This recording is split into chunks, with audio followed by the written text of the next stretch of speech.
ड्रिघा थुल्हा मज़बूत ऐं खुश्की खां पाक वार सभिनी जी ख़्वाहिश हूंदा आहिनि। उन लाइ ॾही खे कीअं इस्तेमालु करे सघिजे थो। ॾही खे क़दीम ज़माने खां वठी खुश्की घटाइण ऐं वारनि जी सिहत लाइ बहितरीनु सम्झियो वेंदो आहे। ॾही में विटामिन डी ऐं B5 हूंदो आहे, जेको वारनि जी वाध वीज में बहितरीनु किरदारु अदा करे थो।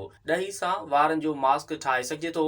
अवां फणी जी मदद सां ॾही खे वारनि ते पाड़नि ताईं हणी अधु कलाकु छॾे ॾियो ऐं पोइ गरम पाणी सां धोई वठो। वारनि खे ड्रिघो करण लाइ हिकु कप ॾही में हिकु आनो शामिल करियो ऐं उहा पेस्ट वारनि में विझो। नरम ऐं चमकदार वारनि लाइ माखी जा 2 चमचा ॾही में मिलाए वारनि खे हणो। जॾहिं अव्हां वारनि में ॾही विझो त वारनि खे शावर कैप सां ढके छॾियो, जीअं ॾही चङे नमूने जज़ब थी वञे। वारनि जे मास्क खे धोइण लाइ थधे पाणी जो इस्तेमालु करियो, छो त गरम पाणी वार चढ़ण जो बि सबबु बणिजी सघे थो। खुश्क लाइ सुरको, लीमो, आनो, बेसण, मेथी, कारा मिर्च ॾही में मिलाए हणो।